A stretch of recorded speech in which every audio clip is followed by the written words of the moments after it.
제가 이 앞에서 찬송을 부를 때 이 복음성가는 편안한데 CCM은 참 어렵더라고요. 옛날 곡은 역시 편안하고 좋은 것 같습니다. 지금 대구에는 지역 감염이 지난주에 3명이더라고요. 0명 나온 날도 있었고 참 감사가 됩니다. 이렇게 대구 지역은 그대로 가라앉았으면 좋겠네요. 반면에 수도권에서는 지금 계속 위험하죠. 그 전에 대구가 한창 이 코로나19 기승을 부릴 때는 서울에 가면 대구 사람들 박대를 받았다 그러던데 이제 반대로 되었습니다. 서울 사람들 오면 우리 조심해야 되겠습니다. 인생이라는 게 그런 거겠죠. 엎치락 뒤치락 하는 것입니다. 하나님은 어떤 분이신가에 대해서 살펴보고 있습니다. 신앙은 하나님을 아는 것이죠. 그래서 우리가 그동안 성경에서 하나님에 대해서 살펴보았습니다. 하나님은 완전하신 분이시다, 크신 하나님이시다, 모든 것을 다 아시는 분이시다, 선하신 분이시다, 영원하신 하나님이시다. 그리고 지난주에 하나님은 자비로운 분이시다, 이렇게 살펴보았습니다. 오늘은 무소부재하신 분이시다. 무소부재, 안 계신 곳이 없다. 하나님은 모든 곳에 계신다, 그런 뜻이죠. 우리가 하나님이 어떤 분이신지 알게 되면 하나님에 대한 경외심이 생깁니다. 사람들이 하나님이 어떤 분인지 잘 모르니까 하나님을 쉽게 말하죠. 그러나 하나님께서 어떤 분이신지 알게 되면 우리는 그분을 두려워하게 됩니다. 또 하나님을 알게 되면 우리가 담대함을 가지게 됩니다. 그 하나님께서 나의 하나님이시기 때문에 우리가 어떤 형편에 있든지 담대함을 가지게 되죠. 이 미소냉전 시대에 1961년 소련에서 먼저 보스토크 1호를 우주로 쏘아보냈습니다. 그게 이제 유리 가가린, 그 당시 27살인 유리 가가린이 그 비행선을 타고 108분 동안 우주 비행을 하고 돌아왔습니다. 제가 인터넷을 찾다 보니까 이런 이야기가 있더라고요. 요즘 인터넷 이야기는 어디까지 믿어야 될지 좀 그렇지만 재미있는 이야기입니다.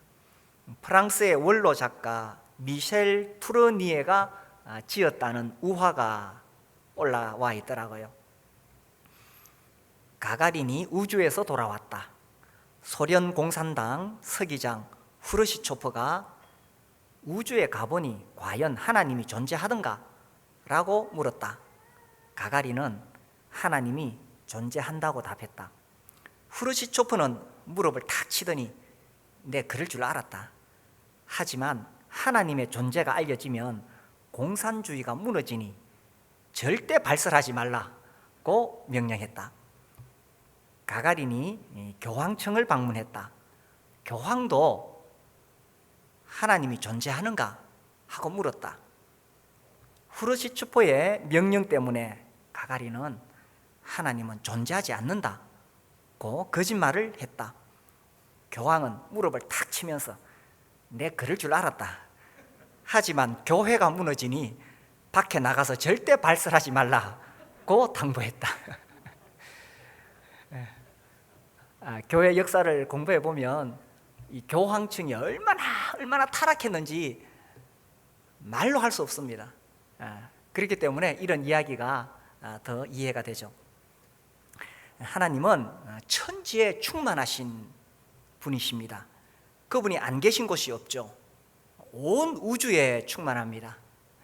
특별히 이 천문학을 하시는 분들의 고백을 보면 정말 이 우주를 보면 하나님이 계신다는 것을 믿지 않을 수가 없다고 합니다. 그래서 거의 대부분의 천문학자들은 하나님을 인정합니다. 그리고 이제 우주에서 바라본 이 지구의 모습이 그렇게 아름다울 수가 없대요.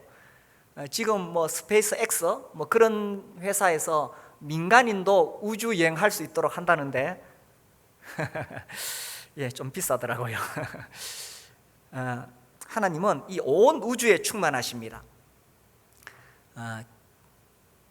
지구에서 가장 멀리 있는 별이 어딜까? 현재까지 발견한 관측 가능한 거리에 있는 별이 OH471 퀘이사라고 합니다. 이것도 제가 인터넷에서 찾았습니다. 그래서 뭐 어디까지 믿어야 될지 모르겠는데, 아무튼 이 자료에 의하면 지구로부터 180억 광년이 떨어져 있다고 합니다. 얼마나 멀리 있는지 감이 안 잡히죠. 빛의 속도로 180억 년을 가야 된다고 합니다. 그리고 또 우주는 점점 팽창하고 있기 때문에 더 멀어지고 있겠죠. 그 OH471 퀘이사에도 하나님이 계실까요? 하나님은 천지에 충만하다고 하셨는데 거기에도 하나님이 계실까요? 뭐 질문이 대답이 필요 없습니다. 우리가 생각할 때에 180억 광년은 너무 멀고 끝없이 멀어져 보입니다.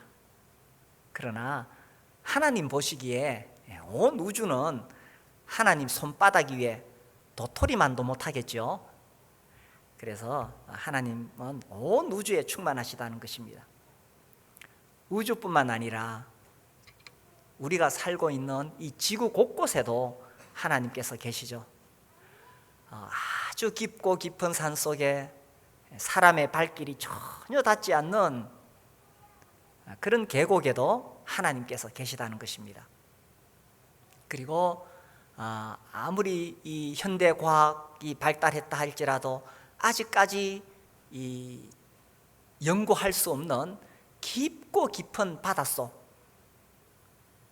그 어둡고 신비로운 곳, 거기에도 하나님의 손길이, 하나님의 눈길이 미치고 있겠지요. 이렇게 하나님께서 온 우주에 충만하시고 무소부재하시다는 사실이 나에게 어떤 의미가 있느냐 하는 것입니다. 하나님은 내 삶의 모든 영역에 계신다는 것입니다. 특별히 오늘과 같이 우리 성도들이 모여서 하나님께 예배하는 이 자리에 하나님께서 계신다는 사실입니다. 우리가 찬양하고 기도하고 또 하나님의 말씀을 듣는 바로 이 자리에 하나님께서 계신다는 것입니다. 지금 또 온라인으로 이 예배에 함께 하고 계신 그 각 가정에도 지금 하나님께서 그 자리에도 계신다는 사실입니다. 뿐만 아니라 우리가 살아가는 우리의 삶의 현장 곳곳에도 하나님께서 계신다는 것입니다. 아침에 출근하다가 사거리에서 신호를 받고 있을 때 잠시 우리가 멈춰 있잖아요. 그 자리에도 하나님께서 계신다는 사실입니다. 그리고 이제 일터에 가서 하루 종일 바쁘게 분주하게 사람들에게 부딪히고 일 속에 파묻히고 그렇게 살아가는 그 일터에도 하나님께서 여전히 거기 계신다는 사실입니다. 저녁에 퇴근할 때 파김치가 되어서 피곤한 가운데 겨우 지하철 비집고 들어와서 서 있을 때 거기에도 하나님께서 계신다는 사실입니다. 하나님께서는 무소부재하시기 때문에 어디에나 다 계십니다. 그런데 평소에 잘 의식하지 못하고 살죠. 왜 그럴까요? 아무리 하나님께서 여기 계시더라도 내가 관심이 없으면 그 하나님을 만날 수도 없고 경험할 수도 없다는 것입니다. 특별히 아직까지 우리 가운데 예수님을 나의 삶의 구주로 모시지 못한 분이 계신다면 더더욱 하나님을 경험할 수가 없을 것입니다. 먼저는 하나님의 아들 예수님을 내가 나의 구주로 모셔드려야 됩니다. 그리고 예수님을 믿는 사람들은 늘 말씀과 기도로 하나님과 동행하고 있을 때에 우리는 어디서나 하나님을 경험할 수가 있습니다. 그래서 우리가 오늘 하루 어디에 가든지 하나님은 거기에 계신다는 것입니다. 우리가 굳이 우주선을 타고 지구 밖으로 가서 우주에서 관찰할 필요가 없습니다. 물론 거기에도 하나님 계시고 지금 내가 있는 이 자리에도 하나님은 계십니다. 하나님은 무소부지하신 분이시기 때문에 우리가 오늘 예레미야 통해서 읽었지요. 예레미야 23장 24절에 여호와의 말씀이니라 사람이 내게 보이지 아니하려고 누가 자신을 은밀한 곳에 숨길 수 있겠느냐. 여호와가 말하노라 나는 천지에 충만하지 아니하냐. 우리 하나님은 온 천지에 충만하시기 때문에 하나님 내가 어디에 있든지 거기에 계신다는 사실입니다. 우리가 하나님의 얼굴을 피해서 숨을 수가 있을까요? 종종 어떤 사람들은 하나님께서 맡기신 사명이 있는데 그 사명이 너무 무겁고 힘들어 보여서 도망을 가려고 하는 분들이 있더라고요. 과연 우리가 하나님을 피해서 도망갈 수 있을까요? 성경에 보면 그런 사람이 있습니다. 우리 요나서 1장을 한번 볼까요? 소선지서 호욜아오요 미나하스 학승말 이렇게 외우시죠.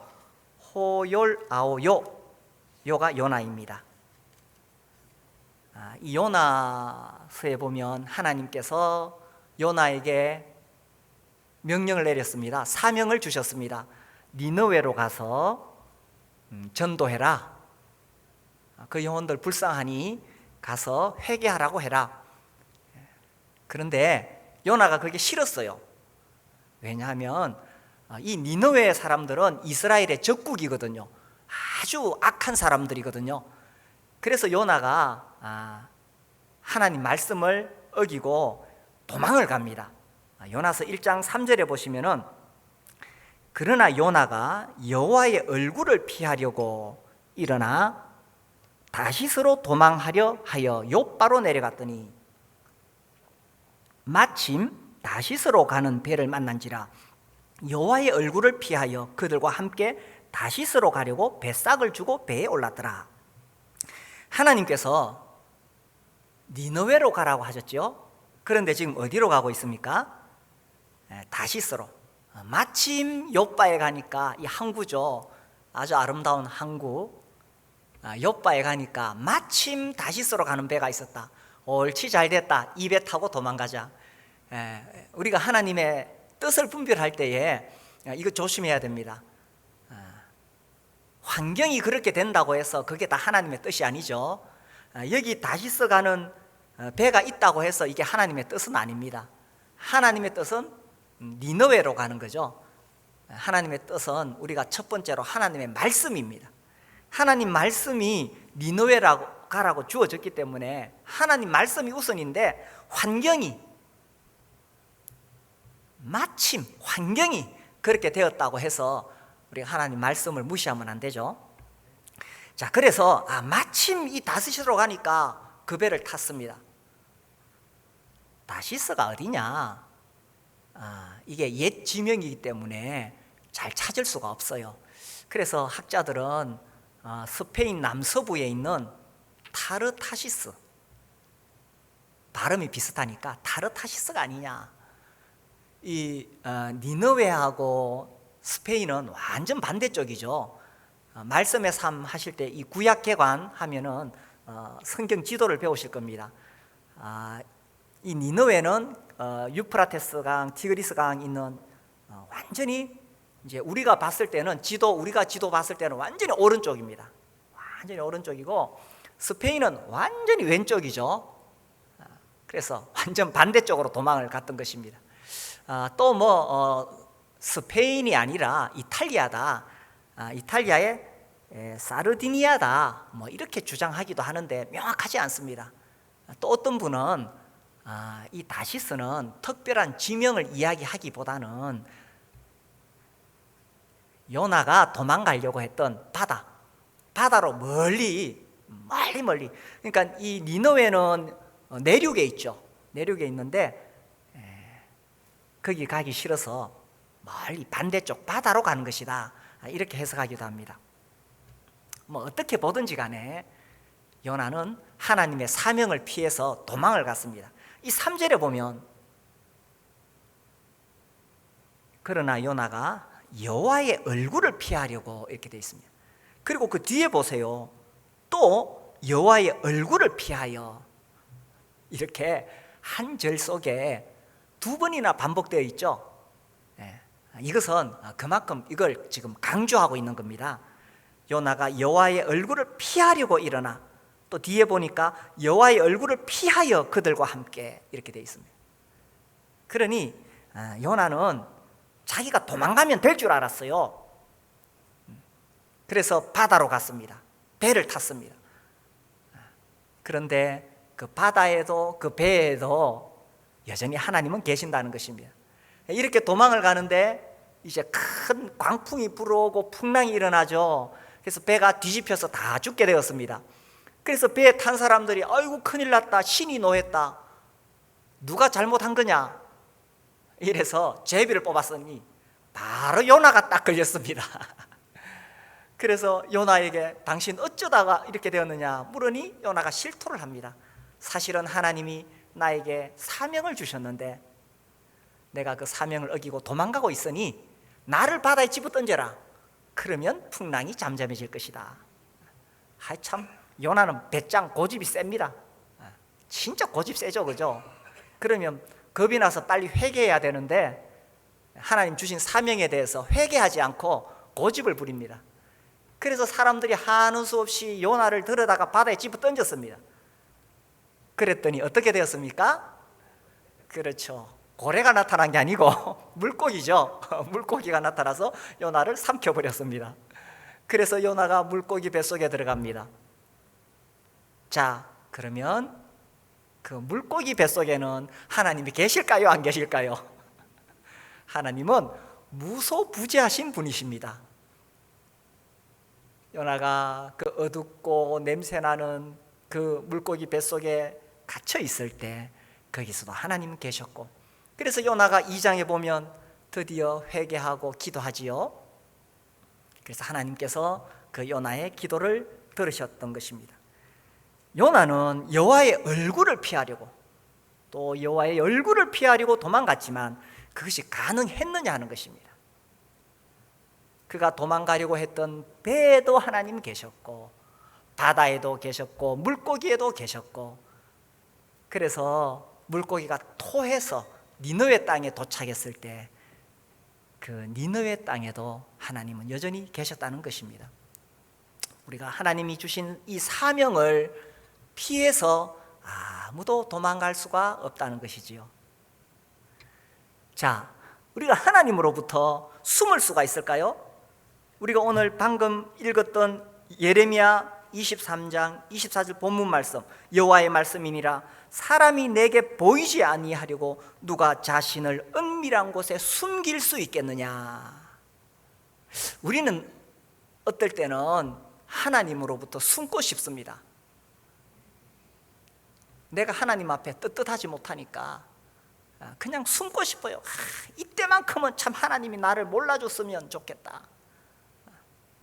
하나님 앞에 지은 죄가 있어서 숨고 싶고 도망가고 싶은데 과연 숨을 수가 있느냐?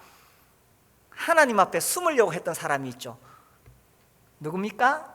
창세기 3장에 나오는 아담과 하와입니다. 우리 잠깐 볼까요?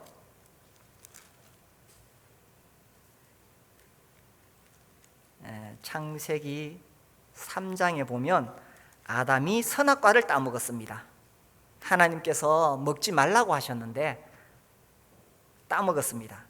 그리고는 자기가 벌거벗은 줄을 알고 이제 치마로 무화과 나무 잎을 엮어서 치마를 해 입었습니다. 7절에 보니까 이제 치마로 무화과 나무 잎으로 가리지요. 그리고 8절에 보니까 하나님께서 나타나셨습니다. 그들이 그날 바람이 불 때 동산에 거니시는 여호와 하나님의 소리를 듣고 아담과 그의 아내가 여호와 하나님의 그다음 뭡니까? 낯을 피하여, 하나님의 낯을 피하여 동산 나무 사이에 숨은지라. 요나는 여호와의 얼굴을 피하려고 도망갔고, 아담은 하나님의 낯을 피하여 숲을 우거지고 나뭇잎이 무성한 그 동산 나무 사이에 숨었던 것입니다. 꼭꼭 숨었습니다. 하나님으로부터 꼭꼭 숨었습니다. 그래서 9절에 여호와 하나님이 아담을 부르시며 그에게 이르시되 네가 어디 있느냐. 이 초대교회사에 보면 그 초대교회 시대에 교회를 위협했던 그런 이단들이 있습니다. 대표적으로 세 개가 있는데 영지주의, 아주 심각했습니다. 그리고 마르시온주의, 마르키온, 마르시온, 발음을 어떻게 하는가에 따라. 그리고 이제 몬타누스주의가 있습니다. 그 중에 이제 마르시온주의는 이런 주장이었습니다. 구약의 하나님과 신약에 나오는 예수님의 아버지는 서로 다르다. 구약의 하나님은 아주 독선적이고 분노하고 또 보복하는 그런 여호와이다. 그리고 신약의 예수님의 아버지는 정말 지존하신 사랑의 하나님이시다. 그 하나님이 우리를 구원하시려고 자기 아들 예수님을 보내셨다. 그래서 이제 구약의 여호와가 시기 질투해서 하나님의 아들 예수를 십자가에 못 박았다, 이런 주장을 합니다. 그래서 이제 이 마르키온파는 구약을 인정하지 않고 신약, 누가복음과 바울 서신 10개만 인정합니다. 이제 이 마르키온이 그렇게 주장하는데 이런 근거를 들고 있어요. 구약의 여호와는 전지전능하신 분이 아니다. 여기 봐라, 이 아담이 어디 있는지 모르니까 아담아 어디 있느냐 이렇게 물었지 않느냐, 이렇게 근거를 들고 있어요. 그리고 이제 하나님께서 창세기 저기 18장 19장 가면 이 소돔과 고모라가 범죄하니까 이제 직접 내려오시잖아요. 어떤지. 그래서 이제 마르키온이 주장합니다. 아니, 하나님이 전지전능하시면 하늘에서도 다 내려다보고 아실 터인데 왜 내려왔느냐? 그러니 구약의 여호와는 전지전능한 신이 아니다. 이렇게 이야기를 합니다. 이제 그런 이단들은 다 정죄가 되지요. 자, 여기 9절에서 여호와 하나님이 아담을 부르시며 그에게 이르시되 네가 어디 있느냐 라고 물으실 때에 하나님께서 진짜 몰라서 물으셨느냐 하는 것입니다. 자, 아담은 무화과 나무 잎을 치마를 하고 동산 나무 사이에 꼭꼭 숨었어요. 그래서 아담아 아담아 못 찾겠다. 아담이 지금, 하나님이 지금 술래잡기 하다가 못 찾아서 물은 것이냐? 그게 아니죠. 아담이 숨어있는 그 나무 사이에도 하나님은 계셨습니다. 하나님은 무소부재하신 분이시니까. 아담은 지금 자기는 숨었다고, 나무 사이에 숨었다고 생각했지만 바로 거기에 하나님이 계셨다는 거예요. 왜 6.25 전쟁 중에 이런 이야기 있잖아요. 막 포탄이 떨어지니까 사람들이 도망가고 이런데 오리 한 마리가 막 이 구멍 속에다가 머리를 쳐박고 자기가 구멍 속에 머리 쳐박고 있으니까 아무것도 안 보이니까 안전하다고 생각한다고. 지금 아담이 그런 꼴입니다. 자기가 동산 나무 사이에 숨으니까 거기는 하나님이 안 계신 줄 알지만 거기에도 하나님이 계신다는 것입니다. 하나님께서 왜 물으셨느냐? 하나님이 몰라서 물으신 것이 아니라 아담이 스스로 자기가 어디에 있는지 깨달아야 하기 때문에 물으셨던 것입니다. 아담아, 네가 지금 어디 있느냐? 하나님을 피해서, 하나님 낯을 피해서 숨은 네가 지금 어디에 있느냐? 왜 하나님을 피해서 도망가려고 하느냐?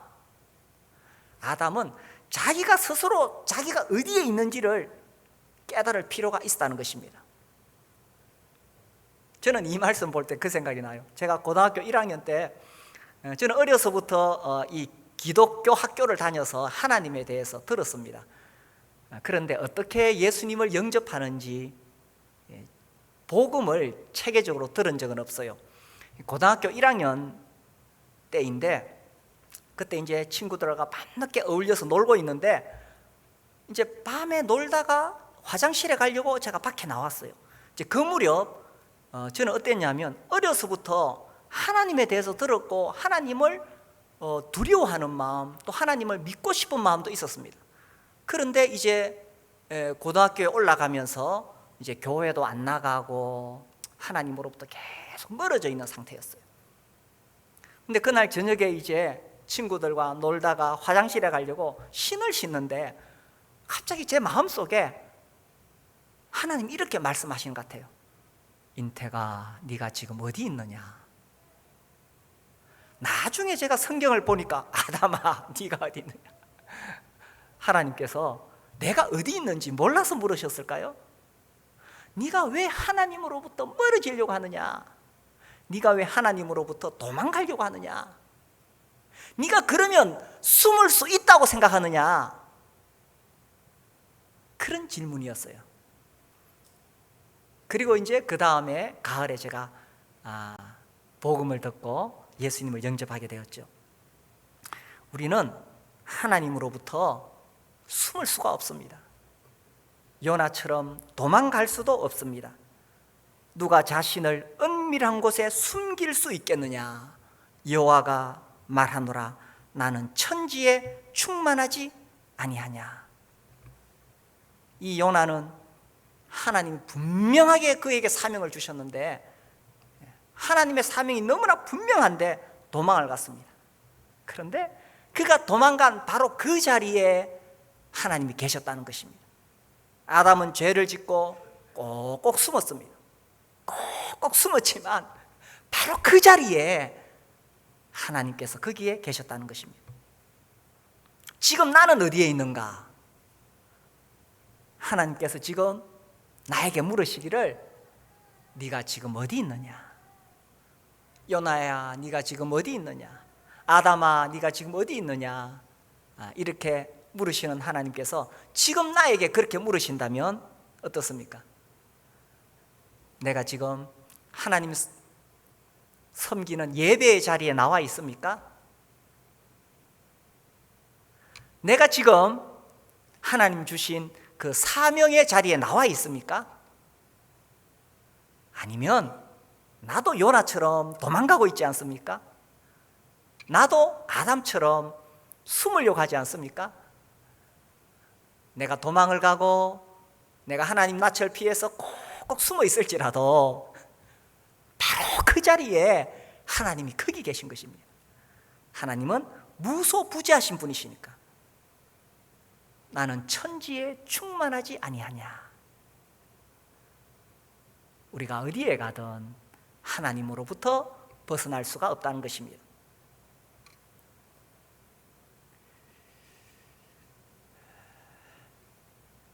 이 하나님은 내가 살아가는 내 인생 가는 길에 내가 어디에 있든지 바로 그 자리에 계십니다. 우리가 살아가면서 여러 환경에 처하게 되지요. 때로는 거기는 하나님이 안 계신 것처럼 여겨질 때도 있습니다.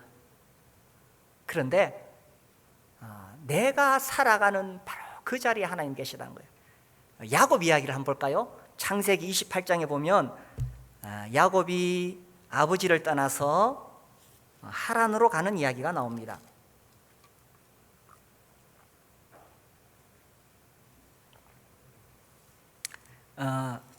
이제 형을 속이고 장자의 축복을 야곱이 가로채잖아요.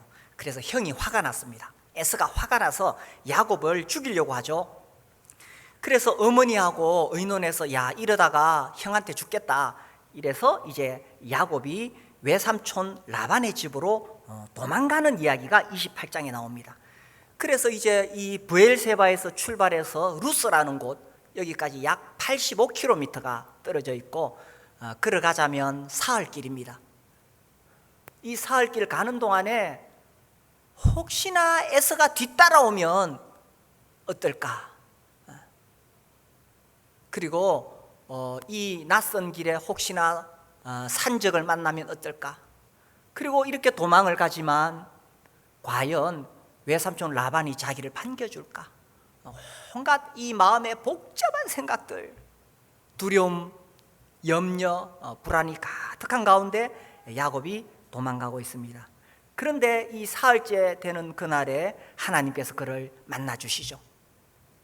그래서 이제 그가 잠을 자고 있는데 꿈에 보니까 사닥다리가 놓였고 여호와의 사자가 이 사닥다리 위로 오르락 내리락 하는 것을 보게 됩니다.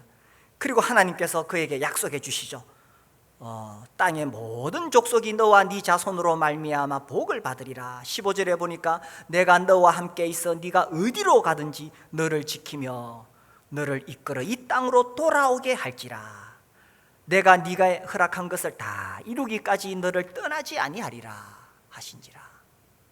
하나님께서 야곱에게 내가 너와 함께 하겠다 이렇게 약속해 주셨습니다. 그래서 이제 야곱이 잠을 깨어서 16절 야곱이 잠이 깨어 이르되 여호와께서 과연 여기 계시거늘 내가 알지 못하였도다. 지금 야곱은 하나님을 섬기는 아버지로부터 멀리 떨어져 와 있어요.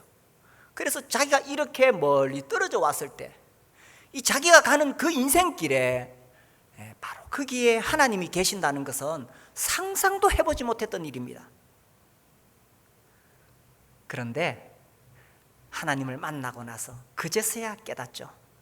아, 우리 할아버지 아브라함의 하나님, 아버지 이삭의 하나님, 그 하나님께서 저기 가나안 땅에만 계신 것이 아니고 여기에도 계시는구나.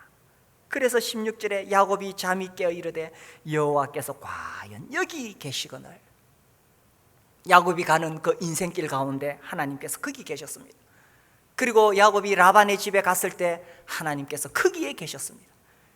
그리고 우리가 창세기 읽어보면 야곱이 가는 그 길 곳곳에 하나님께서 거기 계셨고 노년에 애굽으로 내려가죠. 하나님께서 그 애굽에도 계셨습니다. 이것을 통해서 하나님 우리에게 말씀해 주십니다. 우리가 살아가는 인생길 곳곳에 거기에 하나님이 계신다는 것입니다. 하나님은 무소부지하신 분이시니까 지금 내가 걷고 있는 인생길 가운데 야, 내가 이렇게 살아가도 되는 것일까? 나의 미래는 어떨까? 나의 진로는 어떻게 될까? 나는 누구와 결혼하게 될까? 앞으로 내 사업은 어떻게 될까? 우리 자식들은 어떻게 될까? 때때로 우리가 미래를 생각하면 불안하고 염려스러울 때가 있습니다. 그런데 우리가 가는 그 내가 걷는 나의 인생길 가운데 하나님께서 바로 거기에 계신다는 것입니다. 그래서 이 야곱이 여호와께서 과연 여기 계시거늘 내가 알지 못하였도다. 이제야 내가 알았도다. 지금 내가 가고 있는 내 인생길 바로 이 자리에 하나님께서 계신다는 것입니다. 하나님께서 무소부재하시다는 것은 단순히 공간의 개념만을 이야기하는 것이 아닙니다. 장소만을 이야기하는 것이 아니라 내가 어떤 상황에 있든지 하나님은 거기에 계신다는 것입니다. 우리 시편 139편을 볼까요?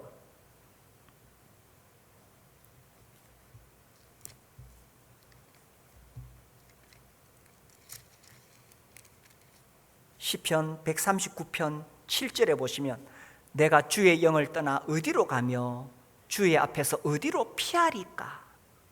우리는 어디로 가도 주님을 피할 수는 없다는 것입니다. 주의 앞에서 어디로 피하리까? 8절, 내가 하늘에 올라갈지라도 거기 계시며 스올에 내 자리를 펼지라도 거기 계십니다. 우리가 인생 살다 보면 하늘로 솟아오른 것처럼 내 인생이 잘 풀어지고, 야, 참 이렇게만 된다면 내 인생 성공하겠구나, 그럴 때가 있습니다. 반면에 하루아침에 스올에 떨어질 때도 있습니다. 이 스올이란 구약시대 사람들의 개념 속에 사람이 죽어서 가는 곳, 다시 돌아오지 못하는 어둡고 암울한 곳을 말할 때에 스올이라고 했습니다. 그래서 우리 인생이 하늘에 치솟았다가도 하루아침에 이 스올 가장 깊고 깊은 곳에 곤두박질 칠 수 있는 것이 우리 인생이라는 것입니다. 엘리야가 그랬죠. 바알 선지자 450명과 붙어서 싸울 때는 하늘에서 불이 내리고 정말 하늘에 오른 것처럼 최고의 정점에 이르렀습니다. 그러다가 왕비가 자기를 죽이겠다고 하니 이 마음이 확 무너져가지고 하루아침에 낙심이 되고 침체가 되어서 도망을 갑니다. 그리고 하나님 앞에, 하나님 날 죽여주십시오. 이게 인생이라는 겁니다. 하늘같이 올랐다가 또 스올로 떨어지는. 우리 하나님은 내가 잘 나갈 때, 하늘에 올라갔을 때도 하나님 나와 함께 하시고요, 정말 내 인생이 폭삭 망해가지고 어디 이제 기댈 데도 없고 의지할 데도 없고 사람들도 다 나를 떠나고 나를 버린 것처럼 정말 비참한 상황에서 차라리 죽었으면 좋겠다 싶은 그 상황에도 하나님은 거기 계시더라는 것입니다.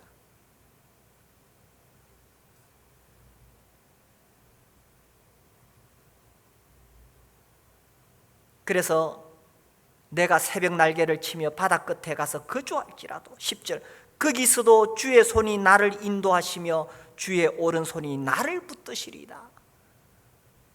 우리 가운데 혹 살다가 스올에 떨어진 분이 계신다면 거기서도 하나님 계심을 믿으시고 그 주님의 손이 나를 인도하시며 주님의 오른손이 나를 붙들고 계신다는 사실을 믿으시기 바랍니다. 우리가 하나님이 안 계신 것처럼 여겨지는 상황이 있습니다. 어떤 포로 수용소에 그런 글이 적혀 있었다고 하죠. 신은 없다. God is nowhere. 우리 화면에 좀 띄워주실래요? 예, 신은 없다. God is nowhere. 그런데 어떤 사람이 와가지고 이렇게 고쳐 썼다고 합니다. 띄워 쓰기를 다시 했어요. God is now here. 띄워 쓰겠는 거예요. 똑같은 철자인데 하나님이 여기에 계신다. 그렇죠. 우리의 눈이 멀어지면 하나님 볼 수 없습니다. 하나님 지금 바로 여기에 계십니다. 하나님 바로 지금 우리가 예배드리는 이 자리에 계십니다. 뿐만 아니라 이제 내일 출근해서 가는 내가 사거리 신호받고 있는 그 자리에 하나님 계십니다. 하루 종일 파김치가 되도록 바쁘게 일하는 내 일터에 거기에 계십니다. 퇴근하는 자리 너무 피곤해서 억지로 버스 타고 오는 그 버스 안에 주님 계십니다. 우리 하나님께서는 내 모든 삶의 현장 가운데 계신다는 것입니다. 내가 하나님을 피해서 도망갈 수 있을까요? 하나님 나에게 주신 사명이 다 있습니다. 요나처럼 여호와의 얼굴을 피하려고 갈 수 있을까요? 내가 피하려고 하는 그 배 안에 계시고, 내가 던져진 그 바다 안에 계시고, 내가 삼켜진 물고기 뱃속에 하나님 거기 계십니다. 우리가 아담처럼 숨을 수 있을까요? 그 동산나무 사이에 꼭꼭 숨으면 하나님이 거기는 안 계실까요? 하나님 거기 계십니다. 우리가 아는 인생길, 야곱처럼 뒤에서는 형이 위협하고 앞길은 암울해 보이지만 거기에 하나님 계십니다. 우리가 어디를 가든지, 하늘에 올랐든지 서울에 떨어졌든지 하나님 우리의 인생 가운데 늘 계십니다. 이 하나님을 의지해서 나를 붙들어 주시는 그 하나님의 손을 의지해서 담대하게 살아가시게 되기를 바랍니다.